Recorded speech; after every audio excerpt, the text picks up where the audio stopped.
A dinastia Qin foi a última a dominar a China antes do estabelecimento da República da China. Como vimos no vídeo das línguas tungúsicas, a língua nativa do povo dessa dinastia era o Manchu, uma língua tungúsica.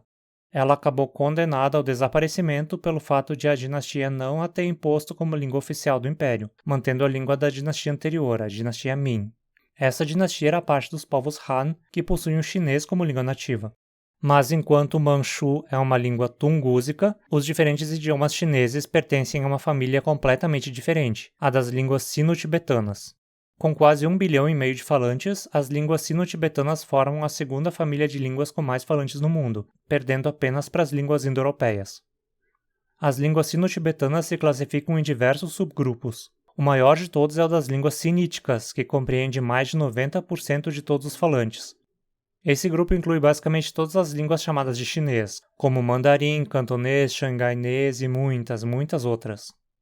Outros grupos incluem as línguas tibéticas, como o tibetano e o butanês, as línguas lolo-birmanesas, onde o birmanês é a maior, as línguas carênicas, que são diversas línguas pequenas muitas vezes chamadas em conjunto de Karen, e muitas outras famílias muito menores, como as línguas borogaro, cutitim, meitei, tamângicas, bai e caxínicas.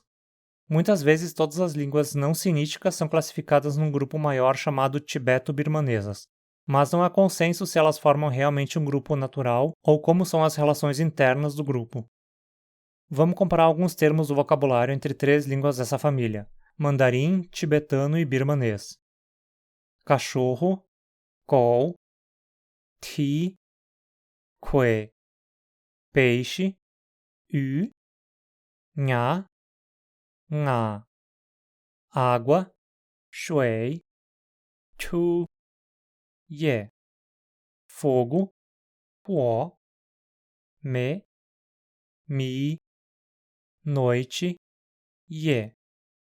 Tan, nha. 5, u, nga, nga. Algumas dessas palavras podem parecer bem diferentes umas das outras, mas mesmo assim são cognatos, tendo um ancestral comum.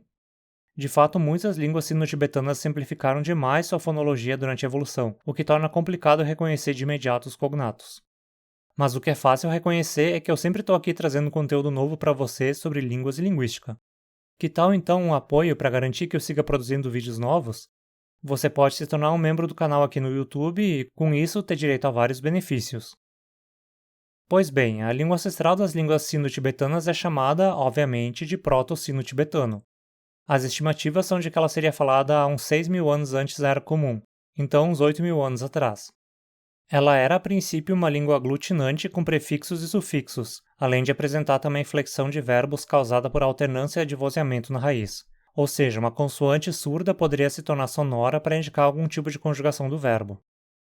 A língua não tinha artigos e possivelmente nem número gramatical. As classes gramaticais eram basicamente verbos, nomes e algumas partículas.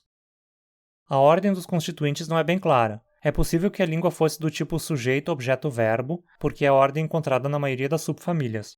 Mas os diferentes tipos de sintagmas pareciam ter diferentes ordens de núcleo e complemento. Ela não era provavelmente uma língua inteiramente com núcleo final ou inteiramente com núcleo inicial. Os nomes provavelmente não possuíam casos gramaticais.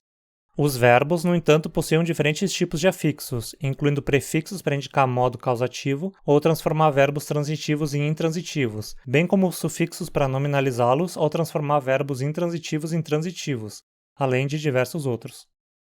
Não existe consenso sobre a fonologia do proto-sino-tibetano. Uma das propostas mais recentes, de 2019, sugere a presença de 6 vogais: A, E, I, O, U, que podiam ser longas ou curtas.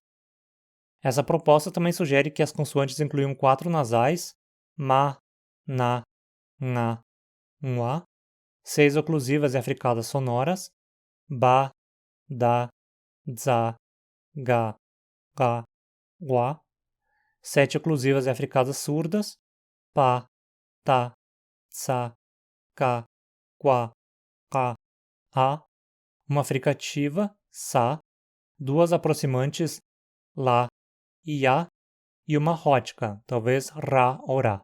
Todas as palavras eram monossilábicas, mas elas podiam ter ataques e codas bem complexos. Elas incluíam obrigatoriamente uma consoante no ataque e uma vogal no núcleo. E a consoante do ataque podia ser precedida por até 2 fonemas formando prefixos. Além disso, podia ter uma aproximante ou rótica entre essa consoante e o núcleo. E poderia haver uma ou duas consoantes finais, sendo que quando fossem duas, a segunda era sempre um S ou uma parada glotal. Alguns exemplos de palavras reconstruídas incluem Miang, Sria, Dbud, Atriang, Ka, Grangs, Wiak. Como se pode notar, os prefixos anteriores podiam incluir vogais, o que a princípio indicaria palavras dissilábicas, mas considera-se que essas vogais eram pronunciadas de forma muito breve, sem serem interpretadas como uma sílaba separada. Mas perceba que esse sistema de sílabas é bem complexo. Na maioria das línguas atuais isso está extremamente simplificado. Muita dessa complexidade só é conhecida graças ao fato de algumas línguas como o tibetano e o birmanês usarem ortografias conservadoras que ainda marcam esse sistema complexo. E o que a gente pode dizer sobre a cultura sino-tibetana? Existem 2 hipóteses principais sobre a origem desse povo. Uma delas sugere uma origem há mais de 9.000 anos em algum ponto entre a Índia e o Tibete.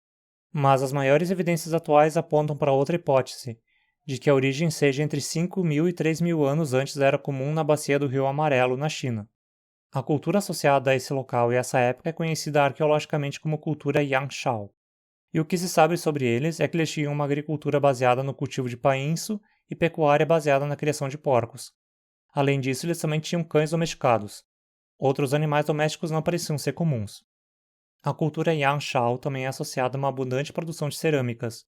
E, talvez o mais interessante de tudo, numa tumba dessa cultura se encontra a representação mais antiga de um dragão chinês conhecida, sendo uma imagem montada com conchas ao lado do corpo enterrado.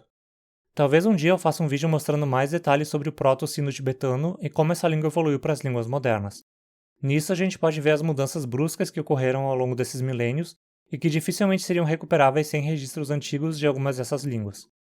Agora imagina se coisas assim ocorreram em outras línguas mundo afora.